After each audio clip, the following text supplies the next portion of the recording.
नमस्कार दोस्तों, आप देख रहे हैं आपका अपना YouTube channel agri business point पर आप सभी का स्वागत है। तो आज की इस वीडियो में हम लोग जानेंगे कि बिना गोबर के प्रयोग किए, बिना गुड़ के प्रयोग किए और बिना सरसों की खली के कैसे हम लोग अपने तालाब में पादप प्लवक और जंतु प्लवक मतलब फाइटोप्लैंक्टन्स एंड जू प्लैंक्टन्स का निर्माण करेंगे।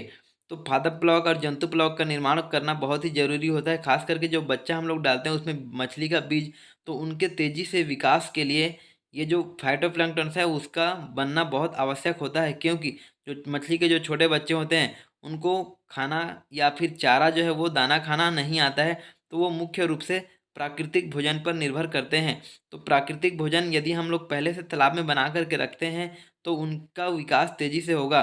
तो जो मछली का बच्चा उस डालने से कम 1 सप्ताह या 15 दिन पहले ही हमें अपने तालाब में मछली का बच्चा डालने से पहले उसको बना करके रखना चाहिए। और मछली का बच्चा डालने के बाद भी यदि जैसे कि आप वीडियो में देख रहे हैं तालाब का पानी का रंग जो है वो मटमैला या पीला जैसा है, तो उसको हरा करने के लिए हमें सरसों की खली, गोबर या फिर जिनके पास नहीं है तो वो रासायनिक उर्वरकों का प्रयोग करेंगे। तो हम लोग कौन कौन से रासायनिक उर्वरकों का प्रयोग कितनी मात्रा में करेंगे वो आज इस वीडियो के माध्यम से हम लोग जानेंगे।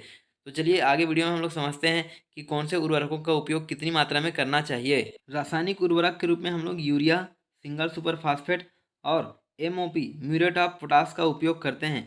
कुछ किसान भाई जो हैं वो डीएपी का उपयोग करते हैं, क्योंकि डीएपी में डाई अमोनियम फास्फेट मतलब उसमें नाइट्रोजन और फास्फोरस दोनों ही होता है। तो यदि हम लोग डीएपी का उपयोग नहीं करते हैं तो उसके जगह पर हम लोग यूरिया और एसएसपी सिंगल सुपर फास्फेट का उपयोग कर सकते हैं, और म्यूरेट ऑफ पोटास का उपयोग। तो ये जो है नाइट्रोजन, फास्फोरस और पोटास तीनों की मात्रा को तालाब में बढ़ा देता है। तो जैसा कि आप वीडियो में देख रहे हैं हम लोग जैसे छिड़काव किए हैं उसी तरीके से तालाब के चारों तरफ उसको छिड़काव कर देना है। तो यूरिया जो होता है उसमें 46% नाइट्रोजन होता है, और सिंगल सुपर फास्फेट में 16% इसमें फास्फोरस होता है, और म्यूरेट ऑफ पोटास में 60% उसमें पोटास होता है। तो इसका छिड़काव करने से बहुत अच्छी खासी मात्रा में 2 दिन के अंदर या फिर 48 घंटे के अंदर आपके तालाब में पादप प्लवक का निर्माण हो जाता है, फाइटोप्लैंक्टन्स का निर्माण हो जाता है, और फाइटोप्लैंक्टन के साथ साथ उसमें लगभग 4 से 5 दिन में जू प्लैंक्टन्स का भी निर्माण हो जाता है। आगे हम लोग वीडियो में जानेंगे कि हम लोग कितने मात्रा में इसका प्रयोग करें।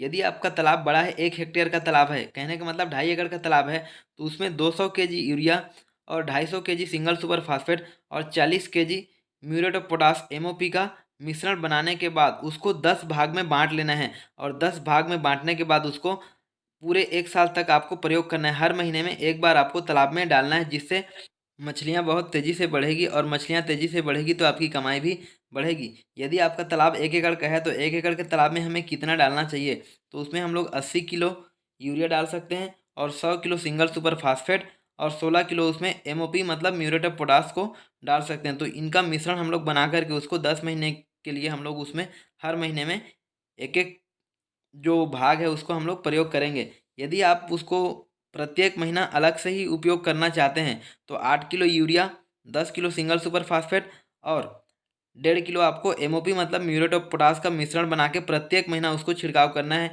या फिर एक ही बार आप बना सकते हैं, जो 80 किलो, 100 किलो और 16 किलो का जो मिश्रण है उसको एक ही बार बना करके उसको प्रत्येक महीना उसको 10 भाग करके एक एक भाग को डाल सकते हैं। और ये जो छिड़काव है उसको कब करना है, जब धूप तेज हो। तो जब धूप तेज रहता है तब उसको छिड़काव का आप करेंगे तो 2 दिन के अंदर या फिर 48 घंटे के भीतर तालाब में प्लैंक्टन्स की मात्रा बहुत ज़्यादा बढ़ जाती है। जैसा कि आप वीडियो में देख रहे हैं तो तालाब का पानी इस तरीके से कुछ गाढ़ा हरा रंग का हो जाएगा। तो इस तरीके से आप अपने तालाब में प्लैंक्टन्स का निर्माण करके मार्केट का जो फीड है या फिर जो कह सकते हैं कि जो कमर्शियल फीड होता है उसके खर्चे को कम कर सकते हैं, और मछली पालन में आप ज़्यादा से ज़्यादा उसमें इनकम ले सकते हैं, क्योंकि मछलियों का ग्रोथ बहुत तेज़ी से होगा या बहुत अच्छा ग्रोथ आता है। और यदि आप डीएपी का उपयोग करना चाहते हैं तो 1 एकड़ के तालाब में 20 किलो डीएपी और 10 किलो यूरिया दोनों का मिश्रण बना करके जब धूप तेज हो तो उस समय आप इसका छिड़काव कर सकते हैं। इससे भी बहुत अच्छा रिजल्ट मिलता है। और यदि आप नए मछली पालक हैं, आपको मछली पालन की जानकारी नहीं है, यदि आपका तालाब छोटा है, 1 एकड़ से भी कम है, तो आपको कौन सी मछली का प्रयोग करना चाहिए, तालाब के पानी का मेंटेनेंस कैसे करना है, मछलियों को रोग होने से कैसे बचाना है, मछलियों को तनाव से कैसे बचाना है, तो इसके लिए मैंने अलग से वीडियो बना कर रखा है। तो जो नहीं देखे हैं वो जा कर के डिस्क्रिप्शन बॉक्स पर या फिर मैं वीडियो के एंड पर एंड स्क्रीन पे डाल दूंगा, तो वहाँ से भी आप देख सकते हैं। तो आज की इस वीडियो में इतना ही। फिर मिलूंगा मैं एक नए वीडियो पर नई जानकारी के साथ। तब तक के लिए जय हिंद।